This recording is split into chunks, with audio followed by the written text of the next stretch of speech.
रखती हूँ, अच्छे आर्गूमेंट्स हुए हैं, केस बड़ा मजबूत है और मैं ये समझती हूँ कि ये केस किसी पार्टी का नहीं है, ये पाकिस्तान के अंदर जमहूरियत का मुकदमा है।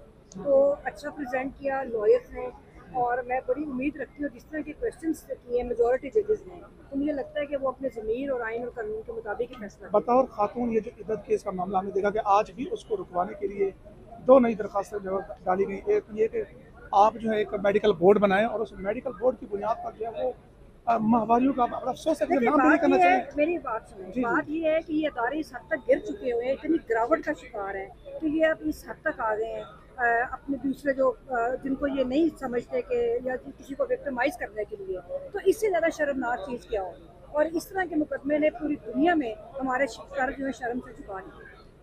खवातीन के लिए क्या मैसेज है इस केस के जरिए, क्या? खवातीन के लिए एक ही मैसेज है कि बिल्कुल बहादुरी के साथ मुकाबला करें, अपनी जेंडर को अपनी तरक्की के अंदर, अपनी आवाज़ के अंदर उसको रुकावट ना बनने दें और पूरे अज़म और हौसले के साथ। मौजे तुमने कहा था औरत और मर्द बराबर है और औरत ने आधा आसमान साथ पे उठा रखा है, मेरा भी यही फ़लसफ़ा है और इसी फ़लसफ़े में मैंने जद्दोजहद की है और इसी पे हमारे मुल्क के अंदर खवातीन की बहुत जद्दोजहद है और यही वो जद्दोजहद है। हमने उसके वक़ार के लिए अपने जो अपने आप को हमने खड़े रखने और अपने जो नज़रियात की हिफाजत करनी है। खबर मनिका जैसे अफराद के लिए क्या मैसेज है जिस अंदाज में वो? तो मैं इसका नाम भी नहीं लेना चाहती। तो मैडम मैम वैसे एक आप चीज़ बता दीजिएगा कि आपकी स्पीच थी जिसमें आपने कहा था कि अगर काजी साहब एक्सटेंशन की बात करेंगे, जो जनरल मुनीर साहब हैं एक्सटेंशन की बात करेंगे, तो आप लॉन्ग मार्च करेंगे सुप्रीम कोर्ट की जानिब। तो यहाँ ये आपको कहाँ से इन्फॉर्मेशन मिली है कि ऐसा कुछ होने वाला है? देखिए जी, बात ये है कि पहली बात ये है कि मैंने एक सजेशन दी थी, वो कन्वेंशन था और मैं ये समझती हूँ कि पाकिस्तान के अंदर एक डेमोक्रेसी मार्च होना चाहिए। वो डेमोक्रेसी मार्च आपकी सुप्रीम कोर्ट के बाहर भी होना चाहिए ताकि जस्टिस फ़ाइज़ ईसा जो हैं उनको अपनी ज़िम्मेदारियों का एहसास हो और यही डेमोक्रेसी मार्च इस जीएचक्यू के बाहर भी होना चाहिए कि आप लोग अब मुदाखलत जो है, आपने मुल्क को तबाह व बर्बाद कर दिया, आपने मुल्क को तोड़ दिया। अब आप पाकिस्तान के जो अवाम है, अब वो इस तज़लील को, अब पाकिस्तान के अवाम अपने हकूक़ की पामाली को नहीं बर्दाश्त करेंगे। पाकिस्तान का बच्चा बच्चा इस निज़ाम से आज़ादी मांगता है और यही मैं जमहूरियत मार्च की मैंने बात की थी। बल्कि मैं ये कहती हूँ कि पाकिस्तान के तमाम जो जमहूरियत पसंद क़ुव्वतें हैं, जिनमें सियासी जमातें हैं और इस वक्त ये क्योंकि जो लीडिंग रोल है वो पीटीआई का है, तो उनको अपनी जिम्मेदारी अदा करते हुए इस मार्च को इसकी तरतीब देनी चाहिए और ये मार्च की प्लान करके हमें एक पुरअमन जमहूरी मार्च जिसको पूरी दुनिया देखे, पाकिस्तान के पूरे अवाम अपने हकूक़ के लिए ये मार्च करें, यादाश्त पेश करें, जिसमें तमाम जब आइन तोड़ा गया, जब कानून को पामाल किया गया, जिस तरह इंसानी हकूक़ की पामाली की गई, जिस तरह ख़वातीन के साथ जुल्म किया गया, जिस तरह पॉलिटिकल लोगों के साथ, पॉलिटिकल वर्कर्स के साथ, सियासी जमातों के साथ, गुज़रा आज़मों के साथ जिस तरह उनकी तज़लील की गई, हम वो एक याददाश्त पेश करें और इनको कहें कि आप अपने इन कामों से बाज आएँ। पाकिस्तान दुनिया की बेहतरीन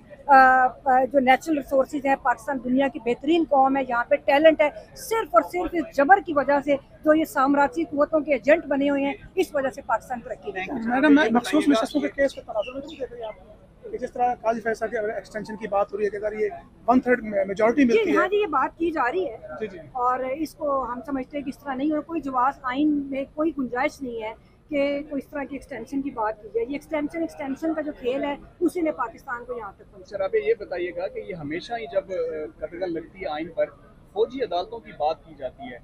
76 साल हो गए 76 पाकिस्तान को आज़ाद हुई, इन अदालतों को इतना मजबूत क्यों नहीं किया जाता इन रूल ऑफ लॉ के लिए कि फौजी अदालतों की जरूरत ही पेश ना जी है? बिल्कुल दुरुस्त फरमाया, आपके सवाल में ये जवाब है। हम भी यही चाहते हैं कि पाकिस्तान के अंदर जो जुडिशल अपॉइंटमेंट्स हैं वो मेरिट के ऊपर हों और वो उन लोगों की हों जो डिज़र्व करते हैं। दूसरी बात ये है कि ये जो फ़ौजी अदालतें हैं, इनका कोई जवाज़ किसी महज़ब माशरे के अंदर नहीं है। ये वही जबर की दास्तान है, ये वही हठ धर्मी है जिसकी वजह से आज पाकिस्तानी जो हम गिरावट का शिकार है और इसके अलावा भी जो पाकिस्तान का जुडिशल सिस्टम है। अब मुझे अच्छा लगा कि जैसे इस्लामाबाद हाई कोर्ट के जजेस खड़े हुए, इससे सुप्रीम कोर्ट के अंदर से आवाज़ें आई, लाहौर हाई कोर्ट के अंदर से आई, तो ये पहली दफ़ा हुआ है कि जो आप लोगों की जद्दोजहद है, जिसमें पाकिस्तान के पॉलिटिकल वर्कर्स की जद्दोजहद है, वुकला का बड़ा किरदार है, सहाफ़ियों का किरदार है कि आज जुडिशरी भी जो है वो आपके साथ आके खड़ी हुई है। बहुत सारे जजेस, सब नहीं, लेकिन जो एजेंट बने हुए हैं, इन जो फौजियों के एजेंट है, जो जर्नैलों के एजेंट है, मेरा ख्याल है वो कामयाब अच्छा, नहीं ये है। बताइएगा, उनके ये जो खिलाफ चीफ जस्टिस ऑफ तहरीक पाकिस्तान लाई जा है, रही है जजेस ये के जाते खिलाफ, हैं पाकिस्तान से बाहर जहांगीरी के डिफरेंट खिलाफ कंट्रीज बात की ह्यूमन राइट्स की ट्रेनिंग्स लेने के लिए। इनको सिखाई जाती है कि ये रूल ऑफ लॉ क्या है, जुडिशल सिस्टम क्या है पूरी दुनिया में। जब ये वहाँ जाते हैं, काजी फायज ईसा भी वहाँ पर गए ट्रेनिंग्स के लिए, मुल्क से बाहर जाते हैं।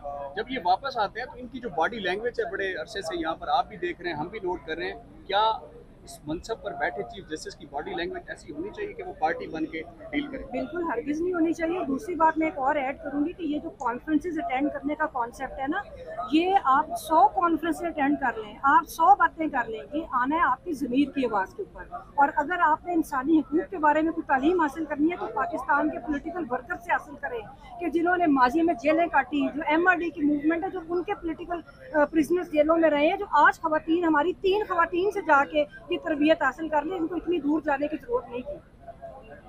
Thank you madam. Thank you so much.